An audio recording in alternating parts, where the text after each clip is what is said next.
Welcome to the Golden Gear Reviews, where I take the driver's seat in the Bond cars and dive deep with 007. Let's start with my favorite part, the car. The first almost Bond car was a 1961 Sunbeam Alpine Series 2. With a 1.6 engine producing 86 brake horsepower, it's pretty mediocre for a sports car. But with a top speed reaching 97 miles per hour and with accelerations going from 0 to 60 in 14.8 seconds, it was rather fast for its time. And now for the gadgets. It had none. Closest thing to a gadget is its open roof. I worked as a car agent for 15 years. So, how does this machine measure up? I am ranking the cars. The Sunbeam Alpine may seem like a strange choice, looking at all its successors. But it's been said that it was the only available sports car on the island of Jamaica. So they borrowed it from a local resident. And this became the first Bond car. It didn't quite fulfill the same role and receive the same love as later editions. But my biggest question is not about the car itself, but how the hell did Sean Connery manage to keep his hairpiece on his head with an open roof? All in all, it is a pretty bland car. So I think it will end up at the very bottom of my ranking of Bond cars. For now, I have to be strict and put this Sunbeam Alpine in the lower regions.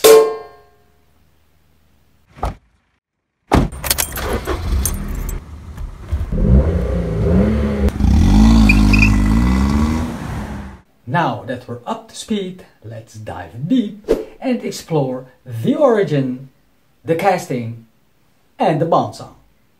Underneath the mango tree, my honey and me. Who's that? In Dr.No from 1962, Sean Connery starts his first film as James Bond and goes to exotic locations as the MI6 00 agent.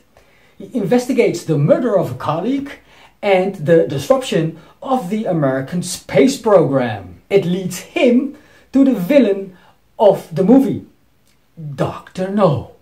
Where did this all start? Well, see if he's there, will you? James, where on earth have you been? Let me start with some trivia. Who do you think was the first actor to portray James Bond? Leave your answer in the poll and discover if you're right. Sure, Dr.No was the very first James Bond movie, so you might think that Sean Connery would do the very first portrayal of James Bond. But was he? No. That honor belongs to actor Barry Nelson. It's actor, not actor. That f***ing Ben Kingsley? I've watched too much Iron Man. Don't hurt the face, I'm an actor. That honor belongs to actor Barry Nelson, who played Bond in the very first episode of the American TV series Climax in 1954. This was the first broadcast version of Casino Royale.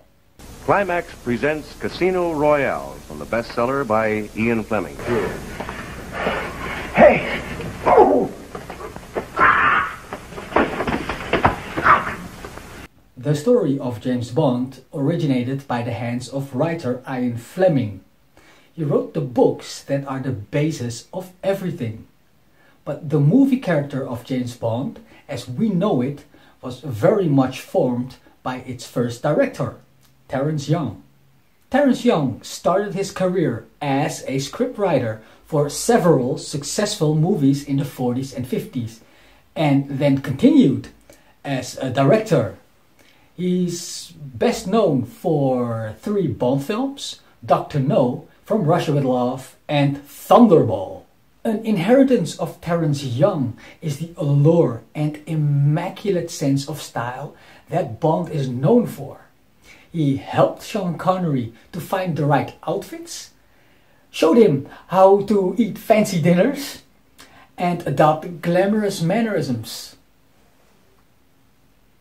To remember that Sean was a pretty rough diamond at that time, and Terence taught him everything he knew. This real style and the movement of the piece was Terence Young stamped all over it. Let's take a closer look at the casting of this first Bond movie.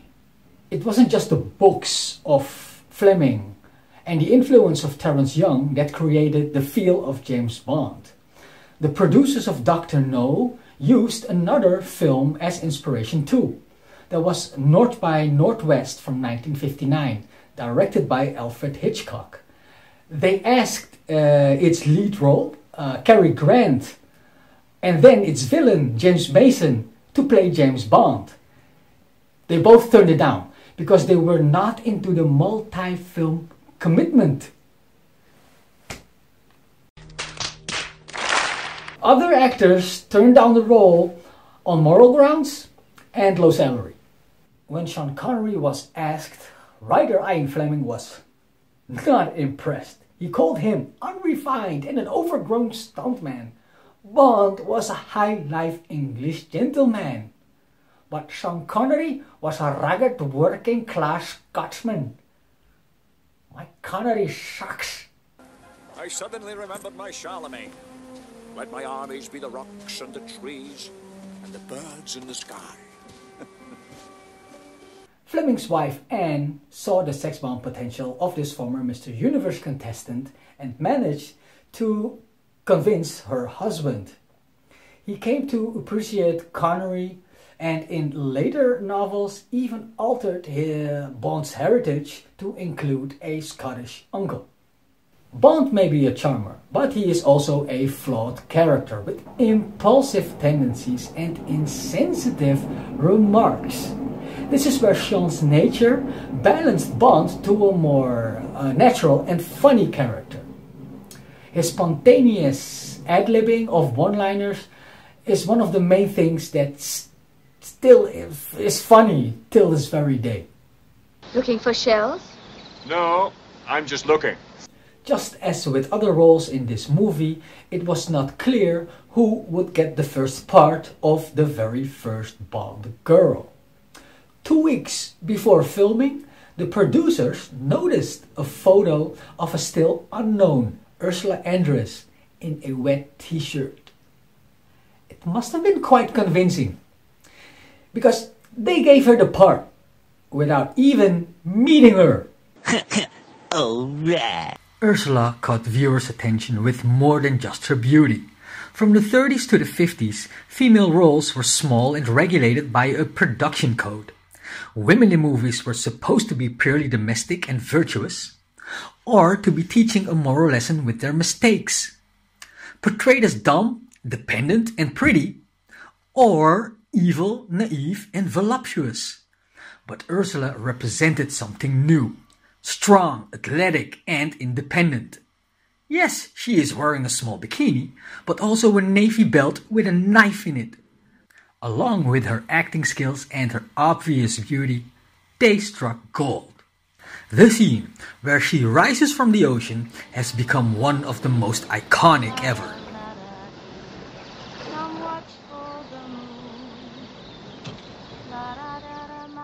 In the book, Fleming describes her as the incarnation of Venus as painted by Botticelli, the goddess of love, pleasure and beauty. The similarities with the ancient sex symbol are striking. Venus rises on a shell at the island of Cyprus, while Ursula rises with shells at the island of Jamaica. This particular scene is what convinced the producers to choose Dr.No instead of Thunderball as the first Bond movie. And rightly so. The scene became so legendary, they simply hit the repeat button.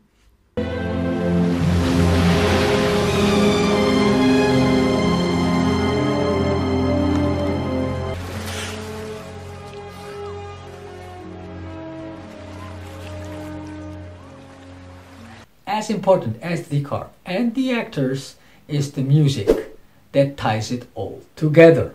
The James Bond theme is of course one of the most well-known themes ever made. Sadly, due to copyright devils, I cannot play any of that music. So I invite you to open your Spotify and listen to it in the background. Click on the link below to find my Bond playlist. As you may be listening now, have you noticed how simple the main theme is? It consists of just 3 notes. You can easily play this on a keyboard because the notes are right next to each other. Having a theme this simple is very effective because hey, we all recognize it instantly. This is James Bond. The music starts simple with just a few instruments. Most notably, the guitar riff played by Vic Flick. It is one of the most recognizable guitar riffs and nobody else can play it as loosely and slappy as him. It is a musical movie signature for Bond, also known as the leitmotif. What follows is a full-blown orchestra with a big horn section. The melody seems to be telling the story arc of a spy. The triumphant horns indicate that we are dealing with a hero of military and royal proportions here. And a jazzy melody emulates the suave and nonchalance that Bond is known for. So, who do you think wrote the theme? John Barry? I thought you less stupid. A logical mistake, because he did arrange and orchestrated like 80% of all the Bond songs. But it was actually Monty Norman who wrote the Bond theme itself. It originated from a song named Good Sign, Bad Sign. He wrote it for a cancelled musical based on a famous novel, House 4, Mr. Biswas. You will hear an Indian sitar playing the famous riff.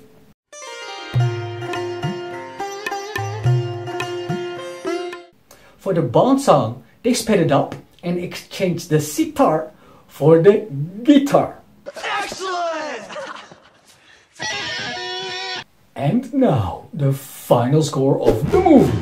In Dr.No, you can see how the character is not fully fledged yet, but they put the bar quite high already. It all starts with that famous quote. Bond. James Bond. Bond. James Bond. The movie still holds up as a movie, but only keeping in mind the context of the 60s. 1962 was a great year for cinema, topping with movies like Lolita, To Kill a Mockingbird, Lawrence of Arabia. Dr.No holds its standing firmly in between those as the 5th highest grossing film of that year. Looking at it from today's perspective, it becomes quite dated, so better to consider it as an artifact. I really appreciate the dedication that went into this movie, like the settings and the decors, the exotic scenery and the involvement with locals. If you want some of this exotic flavor, head over to my Spotify playlist for some tropical pics of my soundtrack. Also, the movies show how British filmmakers perceive how a spy really is, especially with the Cold War being on their heels. It's great to see Sean Connery start this whole saga off, and he's doing a great job at it. I'm rating the Bond movies on a very special scale, from rusty iron all the way to diamond. This scale doesn't apply to other movies, and the lowest rating over here is not comparable to a 1 on Metascore, because Bond movies are awesome. Keeping that in mind, Dr.No set the bar quite high for a very first try. So, Dr.No gets the verdict gold.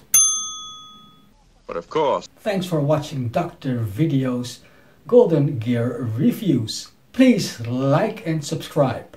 Dr. Video and James Bond will return in Is Roshi still love with you?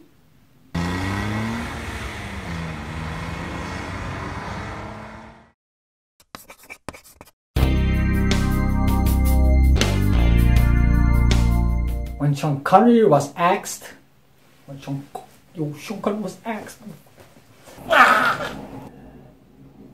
the bong song,